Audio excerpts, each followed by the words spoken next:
Um, Hi, so my name is Eric Osbourne. I come from Carlow, and as my previous speaker, I'm an architect. I studied in England, well in Ireland first, and then in England, and I moved to England in. Oh, sorry. No. Yeah, perfect. Oh, yeah. Yeah, so I studied in England. I moved to England in '99 to study and to work over there. And I swore I'd never come back and work behind a bar. I come from a pub background. My parents owned a pub and worked in it when I was younger. And I said, no, that's me.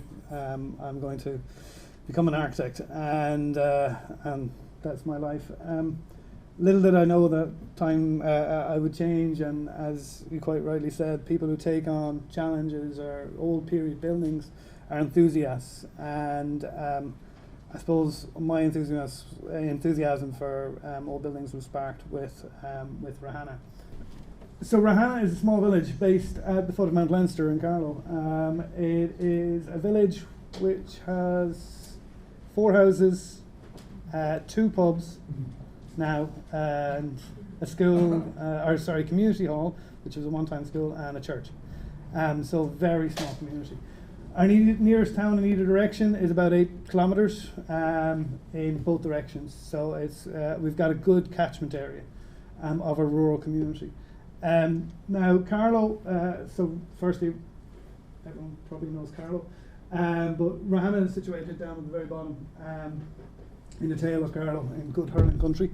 And it's in the Blackstairs and Barrow Valley region, which is something that's been sort of worked on as a kind of a tag since the pylons, and it's starting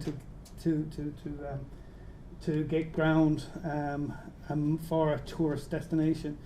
Carlow is wedged between Wicklow and Kilkenny, both of whom know how to do tourism. I know how Wicklow for the walking markets. My home is on the other side of the mountains, which is kind of over here, which is the end of the Wicklow Way, Clonegall. So we know Wicklow's very different to the Blackstairs. Wicklow Mountains are commonage, Irish State National Park, which has walkways through it. Mount Leinster and the Blackstairs is a commonage owned by 240 farmers. So there's a slight difference in that. I'll come back to that a little bit later. So as I say, Rathanna is at the very tail of Carlow, wedged between 2 very experienced tourism providers, and when I went to talk to the guards, present myself to get my license, the superintendent, or the guard brought me into the superintendent, who laughed me out of the room. Why was I coming to open a pub in a small village in rural Ireland when there was already one there and everyone else in Ireland was closing their pubs down? So it was very different. One of the reasons was the mountain. We're right at the foot of the mountain. The views, like Rathanna and the area, are just a hidden gem within the area. You've got the stone wall similar to Kerry in the west, but on the doorstep of Dublin and Kilkenny. So beautiful for tourism, but equally so when you're up on a mountain, the views from it to the flatlands is just amazing. That was kind of a thing, looking up to and looking down from was something that really focused what we had to do. We had to look at a rural pub in a different way. We had to look at rural tourism in a very different guise. We had to look at it from all angles. This is what I started with. T. Osbourne's. This has been in the Osbourne family for about 100 years now. Actually, 100 years this year. So I took on the challenge back in 2014, 13-14, and the pub used to be open one day a year since 2002. It was for the graveyard mass, so we're just opposite the graveyard. That was the other reason. I said I'd never live looking out where I'm going to end up the rest of my life. But it's great if you keep looking up, so there's positive in it. But yeah, so the pub was quite derelict. It was open once a year. I used to come back from London with my parents and we'd open it. The old lady was there. She was 93 when she passed away in 2012. So So I knew we needed to do something. So as I said, it was actually this room, and it was this pub and this space that, if it wasn't there, and it was so lucky, in '88 there was a fire in this place, in the house, and the pub and the old Victorian apartment above it was saved.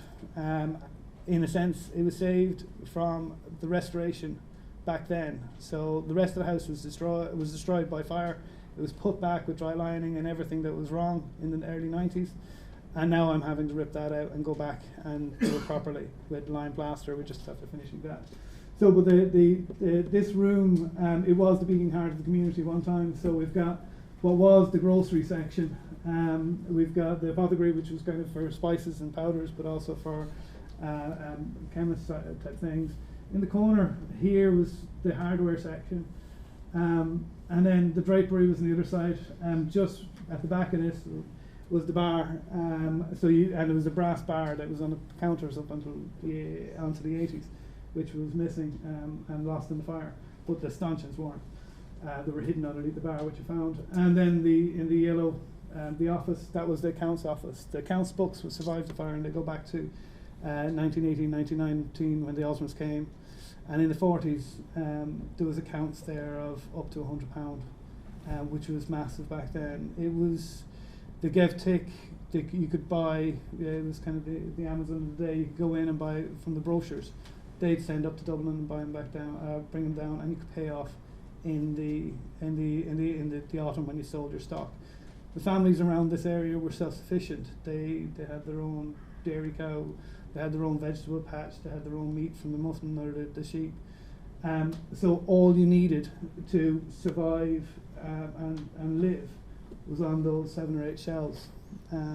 So it was kind of very interesting that, you know, how do we bring this back? How do we diversify when supermarkets have destroyed rural communities? There was 5 shops in this village up until 2002.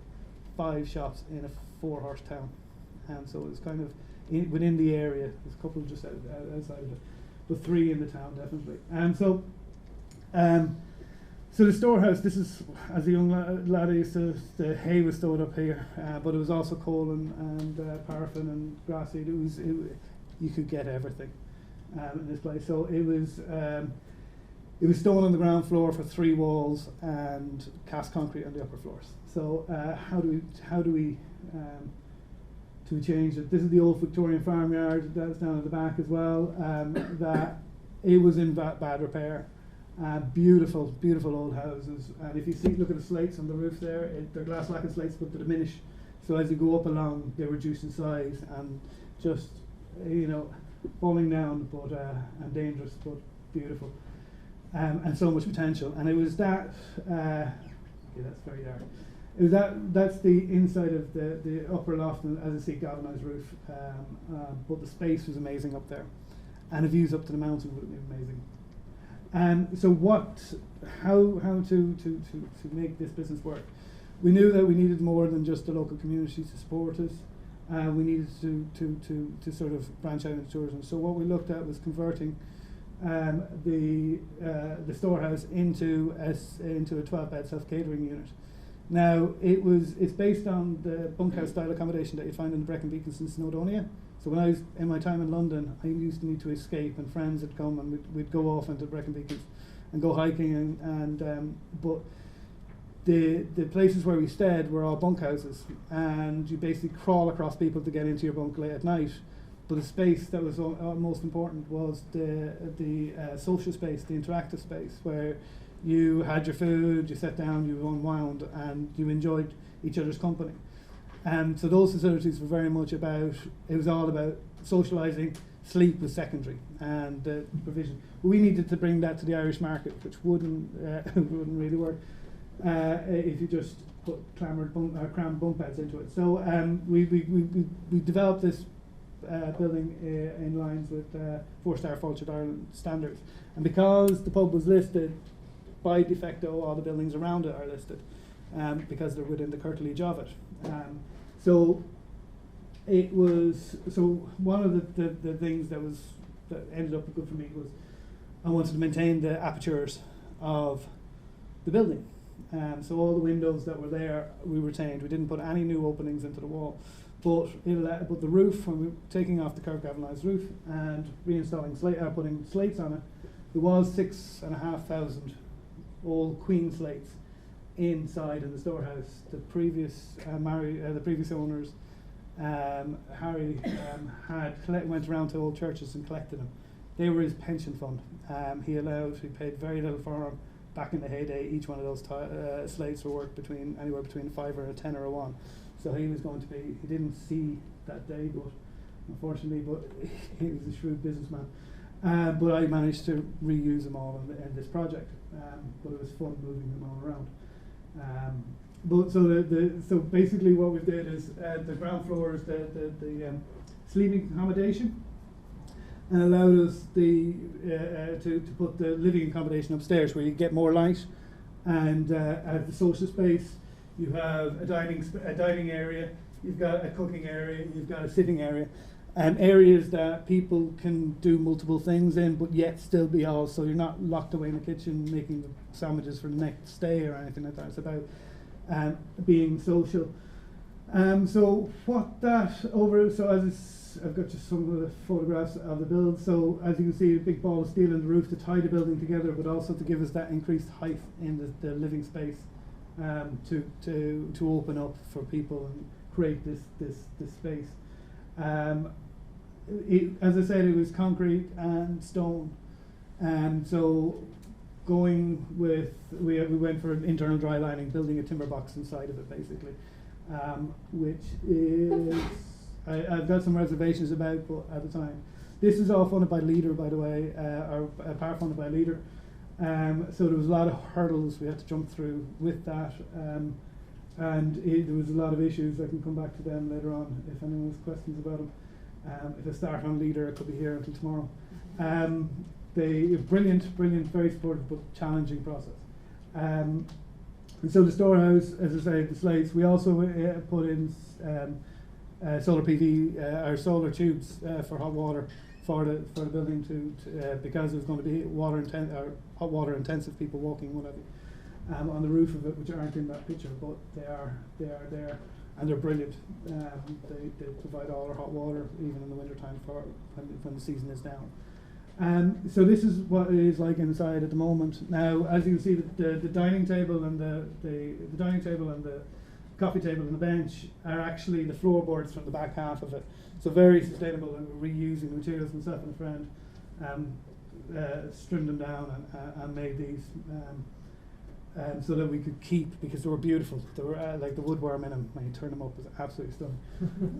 So it doesn't give me much hope for the rest of the floor, but like it's just, I couldn't see them thrown out in the heat. So we reused as the couch is 27 foot long on the outside, so it sits 12 to 14 people, which is, so you can have, we've had, about 3 weeks ago, I had 50 people up here listening to a very similar talk to this. So it was my dress rehearsal for here today. As I say, the bedrooms are very, they're comfortable, but they're very utilitarian. It's about promoting people coming to the area to socialise and enjoy. And to spend time outside pursuing and what have you, but also the facility can be used for families if two families want to come together, or if individuals want to take it for a weekend over the quiet period. So the next, so we got that done, and then I still hadn't got the pub sorted out. I ran out of money, so I had to do a lot of pub work myself, and call in favours from friends. So that, as I said, the building was listed. The shop front was in very poor condition, so I had to take down a majority of it. I kept the big main board because it was pitch pine and in one piece, so you couldn't replace that. And plus, it was in good order. So we did a lot of work remoulding all the features. And if we just go back, so that's what it was. And that's what it ended up like. So we kept as best we could to the originals, and we actually, if you see there's a little hole here, we've got the original sashes that go up on funeral days. I tried it once. is security sashes. So they're the original ones we kept, and you put them up to black out the whole place and keep it secure. But it was, I suppose, getting the shop, restoring the shop as best we could to keep it as authentic as we can was key in this. And so the inside we did very little work. We cleaned it down, but looked at how we could diversify as well. So we've got a big collection of sweets, and we import coffee. The sweets are for the kids. We weigh them out by pounds and ounces on an old scales to get them in paper bags. So we do a little bit of an education about what a pound and ounce is before, if they don't know, but also we try to restrict. Well, myself and my wife do. My wife's niece, who works on the big days, she doesn't have any care. She will just horse out the sweets too. She's about 11 or 12. She works. We have the Pattern Mass once a year, and then we have a Hill Farming Showcase, where between 5 and 1,500 people come to the village. And last year, on both those days, she threw out 2.5 stone a day of sweets, and she took them all in. She was just brilliant. She's brilliant. But yeah, sweets are a big thing, and then the coffee and home baked cakes. The coffee I import from London is my own crutch, but everyone it's got a name for good coffee, so we get a big day trade off it. People would created a location and identity. The other thing was toilets. There's never toilets here, so I actually built them myself. I got a plasterer in to cover up all my mistakes, which was brilliant. I did all the plumbing. I got an electrician. That was the only other thing. Plumbing I did myself. It took a while to get all right, but it's working now. It had the tiling and all the joinery I did myself as well. And so it was fun. It was brilliant to go from being the person that tells people what to do as an architect to the person that actually goes and does it and makes the mistakes that I wouldn't accept as an architect. But so anyway, yeah. So the pub now it's became I suppose between the Storehouse and the bar, it's worked really well over the last 4 years. But one of the key things is the community. At the top was Jimmy's 83rd birthday, one of my neighbours. So that's why they're all the locals basically, and they're some of our dearest friends, but they're also some of the people that have supported us, but also they're the people that we look to and we don't want to destroy.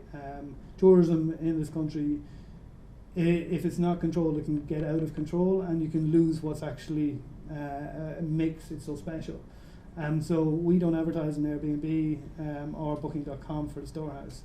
Everything comes through Fáilte Ireland, or everything goes out through Fáilte Ireland, Carlow Tourism, and our own website and Facebook page, and everything comes back through me. So if we've had a few stag do's and we've had a few hen do's, but we've cut back on them because we realised that if we were an Airbnb, this place would be thronged every weekend with stag do's. It would be destroyed. The locals would go away. It wouldn't be comfortable for them, and we wouldn't enjoy it then after a while. It'd be grand for the first 6 months. The only person to be happy is the bank manager. But we just we try to maintain and try to keep a balance between the two of it, and that's something that the locals appreciate. And I think they, with these, they also appreciate that we need people to come. We need to advertise. We need to have strangers come to the village, and to be able to have this facility for them. The other side is that they enjoy. The best thing is when you've got a good group of walkers that are staying in the Storehouse to come in, and they appreciate how beautiful the area is, and to tell the locals that. And then you see the life come into them, that they're so proud of what they've got, that they've probably worked with all the time, and not fully experienced and appreciated, but yet they start to appreciate and start to love it. If you got the Irish Country magazine, Living magazine a couple of weeks ago in Farmers Journal, we made front cover of that and a feature in that as well. It's just the story of what we're trying to do out there has kind of attracted a lot of attention. and we've limited to the places that we want to, like the Farmers Journal. The demographic off of that is exactly what we're looking for. But also we need to go into the younger markets, the adventure seekers. We've got kayaking on the river, a barrow 10 minutes away, the mountains for the walking.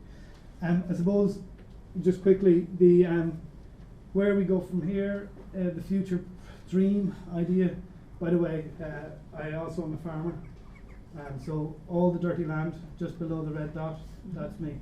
It's about 30 acres. I get a letter every year from the department saying that I'm the worst farmer in Ireland, and you're not getting a single payment because it's all overgrown. I love that. But the reality is the village, for it to progress and over time, hopefully it will, the farmers start to realise that, and the owners of the mountain start to realise that for services to be provided in rural towns, they need something. They need to be able to access the mountains. So a kind of a plan that's coming through is starting. Is only a seedling at the moment. Is to create a walk which captures this beautiful old bridge, the coach road bridge that's falling into disrepair down here, and to pick up on the waterfalls that are hidden that nobody in the area knew about. And there's a plunge pool at the bottom of further down, just down around here. To pick up them, they're all hidden in a grove of forestry. To go up through this beautiful cavern that's been cut through the mountain because of the rainwater. By creating a trailhead in Rathanna, you get the potential for footfall. So it becomes a potential for more businesses to open up and more employment in the area. The top building is the old garage that's at the bottom of it, or at the lower side of the house, and the vision is to turn that into an art gallery on the ground floor, an architectural studio on the upper floor with street frontage, and the art gallery can be used as event space for the village as well. The old Victorian farmyard, as you can see, I've got half of the cow house restored. It took me and Ned 4 days before the month or two before my wedding, so it's a great relaxing thing on that roof, just to tile that one section of the glass lacquer slates. Every other side of it is on the queens, which only took a day each. But it's, for me, I'm landing there now 2-3 years. I've got my suckler cows. I'm trying to get in shorthorns. It's more and more coming, but the potential with that is then in the summer months when they're all out on the land, is to build on and have small events, wedding spaces, but also craft spaces where we've got the Nine Stone Artists, which are a local art group, that all are residents in the area, and they've got so many skills. So to create workshops, to create a kind of that sort of environment, but also this land that the Department of Agriculture think is useless, is packed. It hasn't been farmed in 60 years, so it is absolutely beautiful.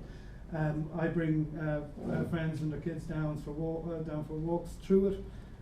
It is a complete wilderness. There's deer that fall down the back of it.